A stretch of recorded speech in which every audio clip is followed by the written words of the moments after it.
Okay, while Ms. Suma would be sharing her screen, I would just like to also thank our resource persons who would be there from Smart Bridge, Hyderabad, from Analytics Valley, Bangalore, and we would be having speakers from IIT, Triple IT.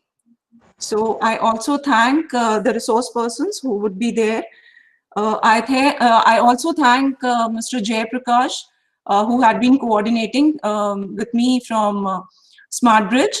So today and tomorrow's session would be mainly from Smart Bridge, and I think they'll give us some great learning time. So thank you so much. And now I think Suma ma'am has shared her screen. So ma'am, you can start the session. Thank you. Okay. So do you see my screen?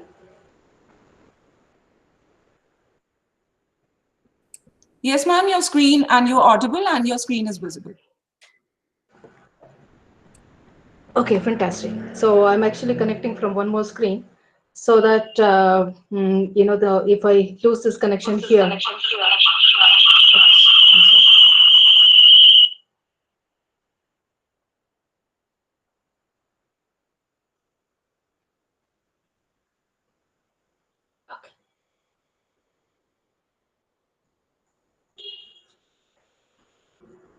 Okay, so I see that my screen is visible and I can get started, right? Thank you, Dr. Baga. And, thank you very much, Sri Shankaracharya Group of Institutions for Department of Information Technology to give me this opportunity to present a little bit about the research area that I'm currently working on, and also this is the product that we are currently working on. So it's um, so a little bit about Dr. Bagga has already introduced me. So I do not take long time explaining who am I and what am I doing. So I just say a few words. So I have been a technologist who has worked, who has actually studied and worked in the USA as well as in India, and also have a lot of work experience in companies like Boeing and Intel before moving to India. And I also worked in the EMC data security company. So currently I'm working as a Chief Information Security Officer at CAM Infotech. Okay. So the topic that I would like to talk about today is the impact of data science, or how positively data science has influenced the cybersecurity field. So this is actually a very interesting study. So both of them are giants in its own field, and how the technology comes together, and what do we, the understand as to what the cybersecurity as such in the field of in data science. So the agenda that I would like to touch upon today is talk a little bit about what is introduce data science, and application of data science in cybersecurity. And then I talk about the various challenges that are there in cyber threat and the incidents, and what are the issues that we find. And also it take one of the case studies, which is a distributed denial of service, which is very relevant to the data analytics and data science, big data.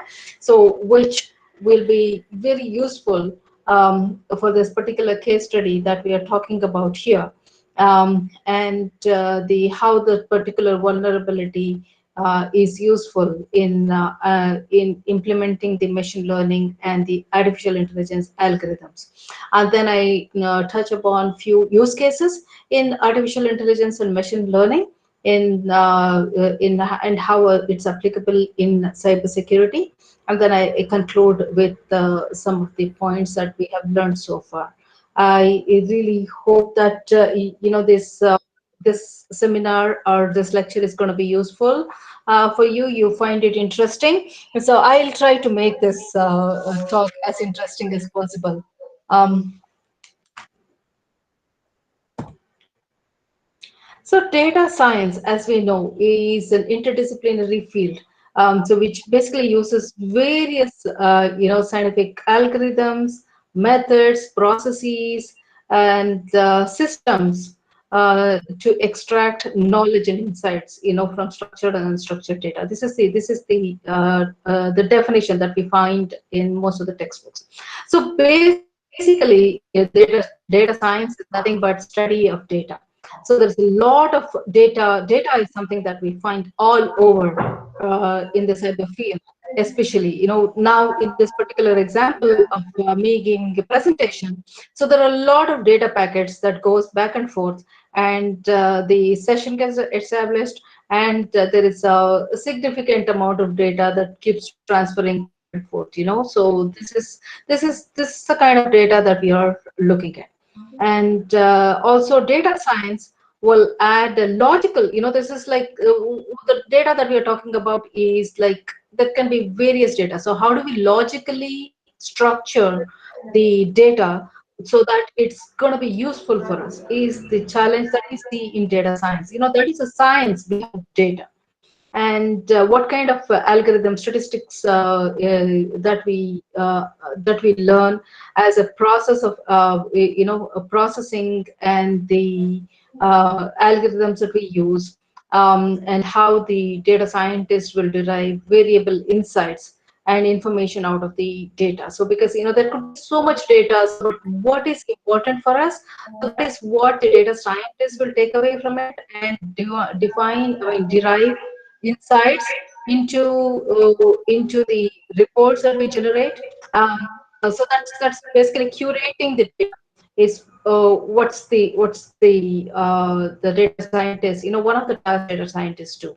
So let us look at the pictorial representation. This is taken from one of the. This is taken from internet. So, but it basically explains how the daily life of a data scientist is. Although not all tasks can be completed on the same day, but the data scientist so will start their day with.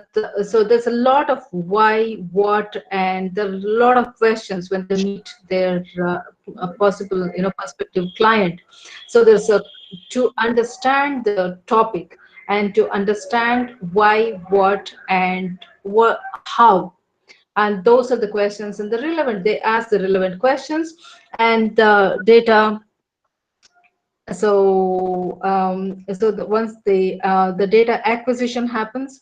So once the data acquisition happens, the data scientist will start cleaning, preparing the data, so that they will only take away the information that is relevant.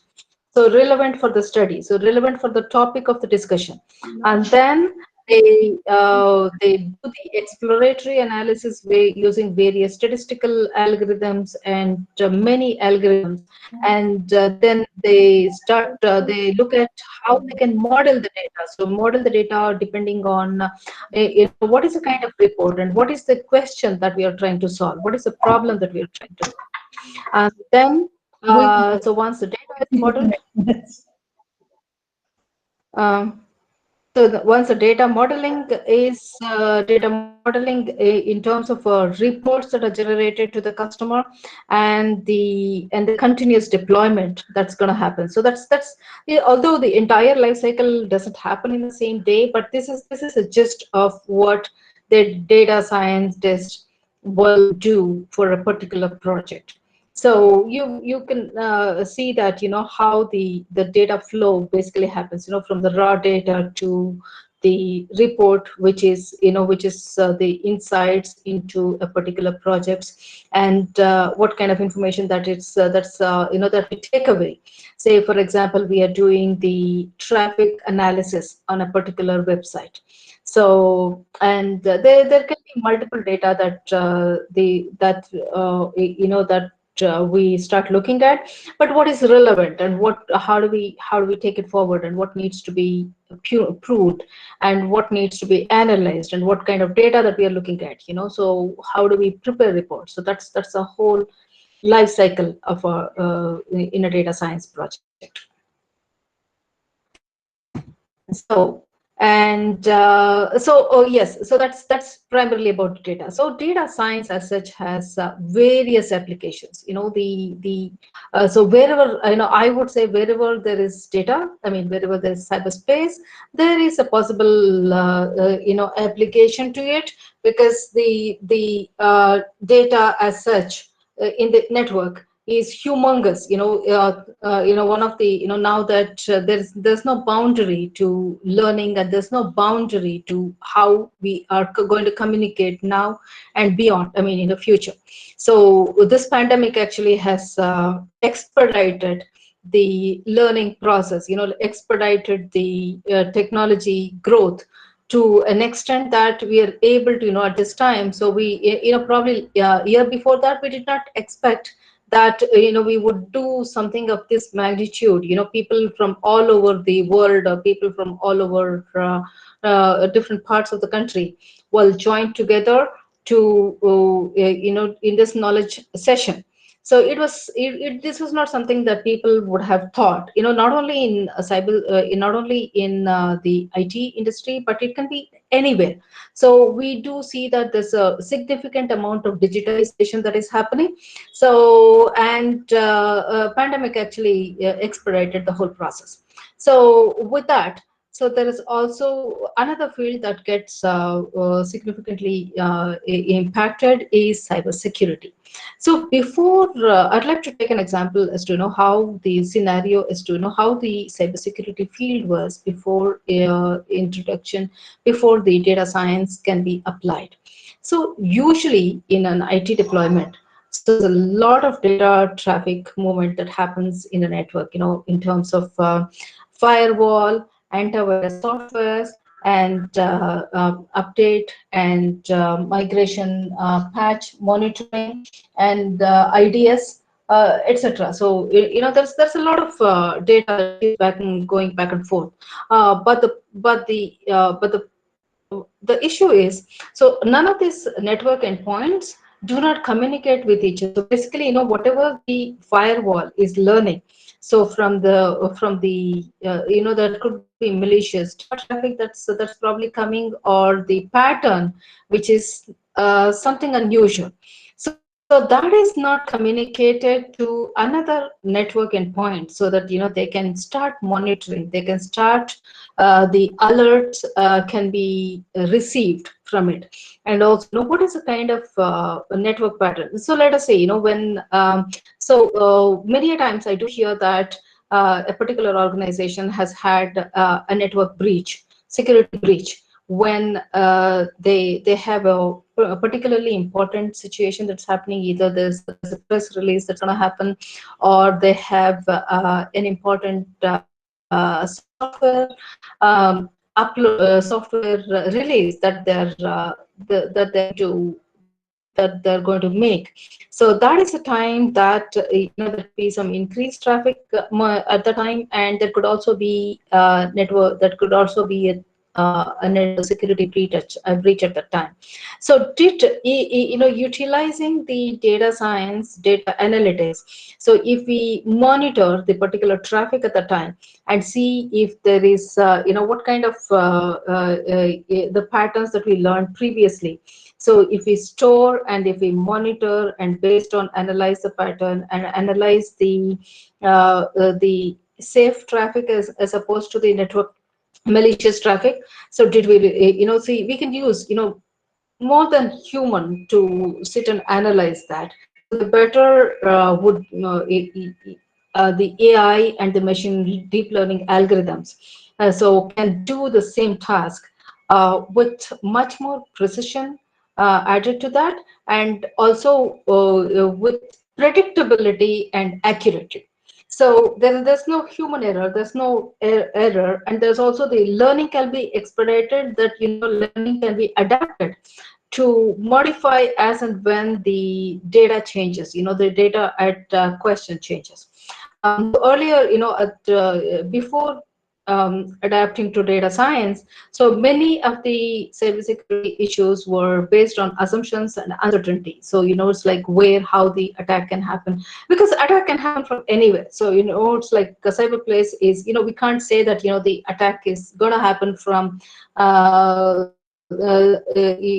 internet, or it's going to happen from this particular firewall, or this particular port. We just don't know. So we just have to monitor and see the algorithms will help us look at the patterns and make more judicious decision. So that basically, the technical data science incorporation will help the technical risks to be converted into business risk using the data-driven tools and methods, using various scientific approaches while you are analyzing. And also, the industry can make the decision on the facts rather than assumptions. So, and also this particular learning can go back to the rule engine, go and again, so that's the AI rule engine will get stronger and stronger, sharper for subsequent data traffic. So I'd like to, mention how, so we all know that, the cyber threat incidents are only increasing. So as much as there is data in the cyberspace, so the threat will only increase. So there's, the moment you add a device to the network, to the cyberspace, I won't say networks, to the cyberspace, the possibility of it get attacked is higher. So so this is the field that keeps increasing. So just as the data that we see in the network increases, so this basically goes hand in hand. And what are the challenges that we see in the cybersecurity areas? So there are, as such, inherent vulnerability, which I just said, as and when there is a device that gets added to the network. So that could be IoT or anything. So that has its own vulnerability, that brings in its vulnerability to that. And there's immense amount of entry points in the internet. So there's no way that, it's not like, taking an analogy of a house. So if we have once the house we secure by locking the front door, back door, and all the side doors and windows and everything. So we kind of know that what is a entry and exit point. But in the internet, so we just don't know. So as and when, so any new device that gets added to the network, so that can inherently open up a particular port, open up an entry point, so which, after the device exits the system, so in an IoT, so that particular port can still be open for a possible attack. And also, the movable resources. So this is something that we see tremendously in the current world. So current ecosystem. So which is BYOD, bring your own device. So in most of the organizations now, so there is a concept of bringing your own laptop or your own devices for work. And also the pandemic has made it possible that many people work from home. So they'll most of the time, so they could be using their own device to connect on the VPN. And so there'll be the traffic goes back and forth. And also the another aspect of that is in an organization there could be mobile and the IoT device, consultants, vendors, clients, etc., who may come and go. So these are all various features. Although we have a strong cyber security policy, so these movable resources, once they join the network, so what kind of information can they is our internal network traffic vulnerable as a result of new device that is joined. And also we all know that the attack technology is outpacing the defense, because the moment the faster than we can patch the network, there is a hacking attempt that will happen to that. And the defense normally protects individual systems, and but the mission critical operations, that'll get an impact. And also, there's anybody for that matter, can bring down the system. So if they want to wage an attack, so it's the network is vulnerable for any kind of an attack from anywhere. And India has, as we all know, that it's a growing population, it's a young population in terms of cyber security and cyber field. And it's the third in terms of highest number of internet users in the world, only after USA and China. And also India population of 1.3 billion people. So will also, make it, it will only increase. So the number of internet users will definitely be on the higher side. And also, the cyber crime is ranked in one of the top, among the top five that is affected. India is one of the top five that gets affected. So these are various challenges that we see in the cybersecurity field. And I'd like to take up this example of distributed denial of service vulnerability case study for the data security, data science field. So mainly because the one of the main, this is one of the chief causes of cyber vulnerability. And as you see from the graph here, so by 2023, so the projection is 15.4 million cases of distributed denial of service. So every denial of service attack is basically compromising the data, that pushing as many data packets into the network by and making sure the server stops responding. So, and the distributed denial of service is one such attack. And this is one of the case studies that the reason I took was, this is,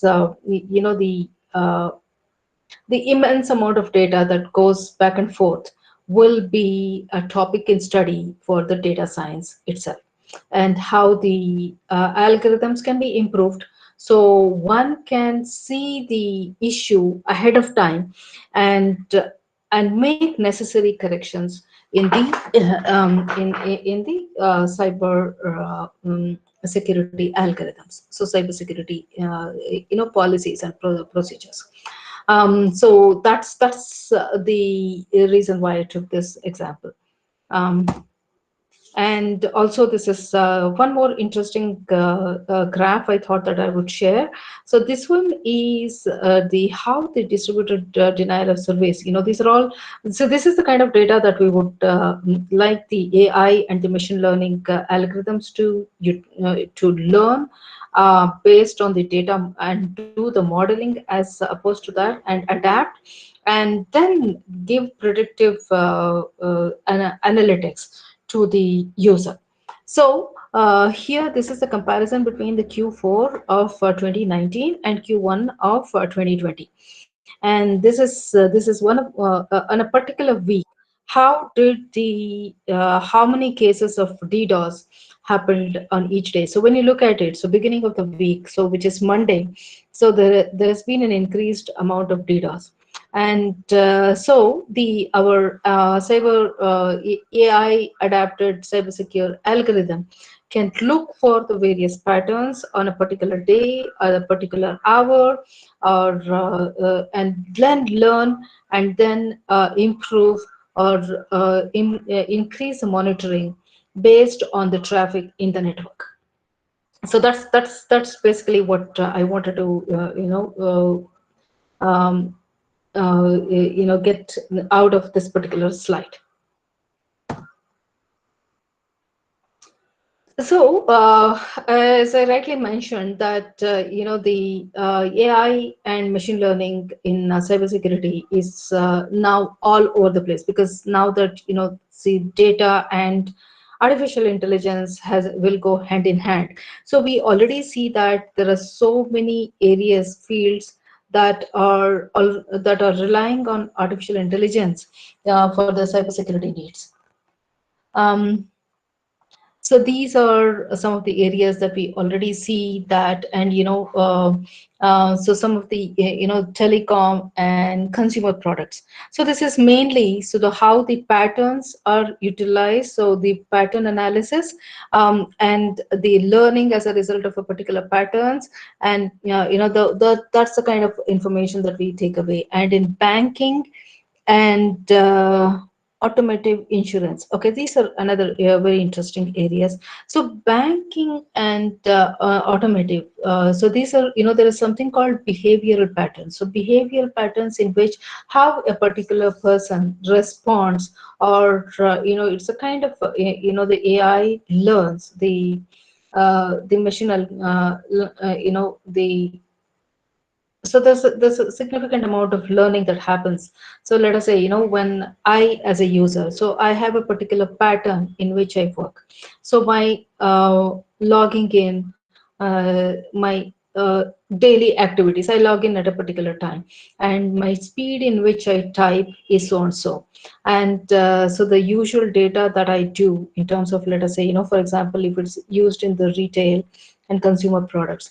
So my particular activity on these various consumer portals is typically for a month or so. So these are the various stores, online stores that I go to, and these are the typical transactions that I have, so that a particular user has.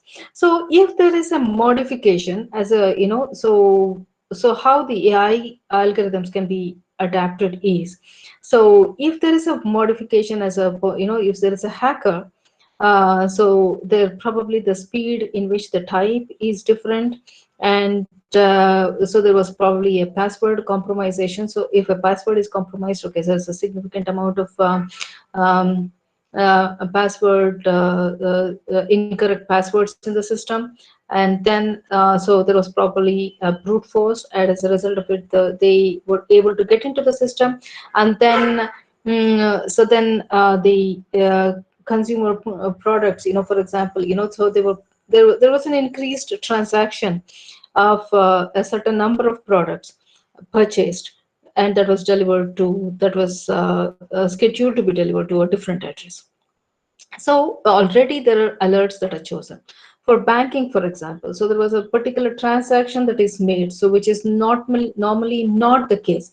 So you might have seen that, there could be various alerts that can be set in these banking areas as well. So if, for example, if there is a transaction in your account, so which is not normal, so generally we get a SMS or most likely a call from the bank to ensure that it is you who actually initiated that particular transaction. So these can be, these are all the structured way of modifying, the understanding from the data that is going back and forth, and this can be learned. And the advantage of using artificial intelligence is it can be automated. So this is one example that I mentioned. So if this can be automated, so there won't be any human that has to do the analysis in a very short time. So in this very short time, so which is actually so time critical. So, and so this is something that's something similar to what I just explained. So what are the various how AI can be implemented in the cybersecurity field. So first of all, it is faster detection and response time, which I just mentioned, that any AI algorithm, because of the precision and the faster analytics, than definitely human. So the sheer number of data that gets processed, quickly, accurately, and identifying the patterns, and identify real issues, and by cross-referencing, comparing with the already existing data that you have in the system. So that kind of analysis, there's a quick turnaround time. So that's the advantage the implementing AI in cybersecurity.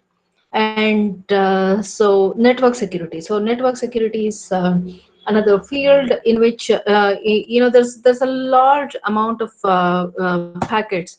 So basically so how kind of it's basically how we can monitoring network traffic monitoring can be enhanced, and how one can learn from the network traffic patterns, because there's a large amount of data traffic that I was initially talking about, using various tools and technologies, firewall, IDS, antivirus software, and understanding from internal subnet patterns, etc. So this kind of data churning and data network data monitoring, and what do we learn from that? If there's any anomalies in the network traffic, how do we handle that?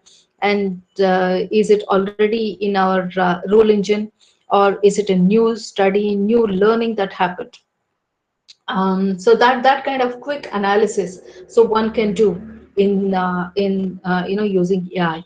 And phishing detection and prevention. So as we all know, so one out of every 99 messages so that goes in the cyberspace is a phishing attack. So and so AI can be used, so with machine learning, so one can use filters to identify patterns, and the phishing patterns, and come up with the remedies faster than humans, that can be implemented back into the system. So there's a feedback loop, so it can be implemented back into the system, and then that can be prevented. So, and the other thing is secure authentication. So normally, password is one of the secure authentication that's used, which is common, all across. So, but AI, using AI, so one can use components like fingerprint scanners, retina scanners, and facial recognition, which is something coming up very, very rapidly, and to make sure that the particular user can access a device or not. So, and this again can be automated. So there will be periodic, structured analysis that keeps happening. And if you want to modify the algorithm, so you know that it's a trusted source only can modify the algorithm. And it's a predicted data is what we look at. And behavior analytics, this is something intelligence, which is computer based, and like how a human behaves in a particular setting, and learn, the machine learning, basically, there's a deep learning algorithm, so which basically learns from the analyzes the behavior of a human, so the personal usage, and what kind of, how the person types, and if there's a change in the usage patterns, let us say, a person actually has a predicted schedule, and if there is a change, and for example, so they log in at a different time, and there's a different transactions that they are doing, as opposed to, say for example, there's a huge amount of files from your network, so that was downloaded. So which is typically not the case. The moment you see this kind of a deviation from the norm is when you can alert to the monitoring system as a suspicious activity in the network. And again, so once the alert is gone, so that can be handled in a particular way. And and then AI in preventing online frauds. So once we have understood, various secure algorithms and behavioral analytics, and recognizing the digital danger, because this is the AI, the rule engine, which is again AI based rule engine. So that can be learned over a period of time to analyze what kind of digital danger and the risk that are gonna happen in the network before it actually hits us. before the fraud actually happened. So looking at the heuristics, looking at the patterns, the algorithm can be modified, to change the pattern, by the learning can be changed, modified, and prevent the fraud. That's a proactive way to handle. So to ensure that the field is secure enough. So, and in this field, in this slide, there are various fields in which how the AI use cases, um, the top use cases in cybersecurity. So most of the AI related algorithms are used in implemented in network security and in data security. There's 78% in network security and 71% in data security. So basically, so we are implementing the algorithms in various categories of cybersecurity fields. So this is the data as of 2019. So which definitely keeps changing. So we keep learning, as well as whichever one is um, relevant at the time, and where we can add the intelligence to the already automated technologies. So with this, I would like to conclude the application of analytics and different machine language algorithms, and how the structured analysis of data uh, makes a whole difference in safeguarding one's cyberspace.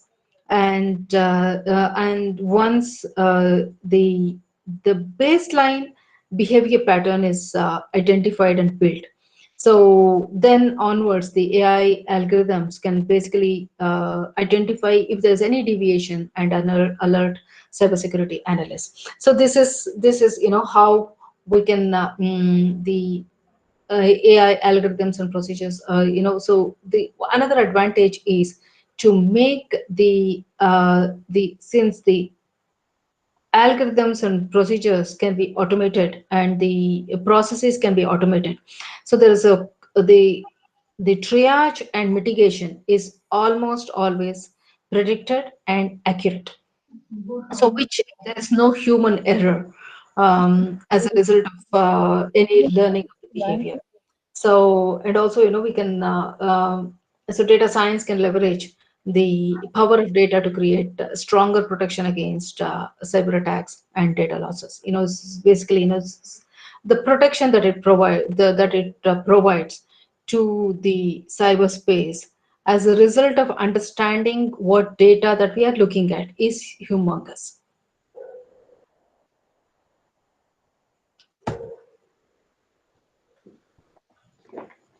So that's all I have. So, any questions?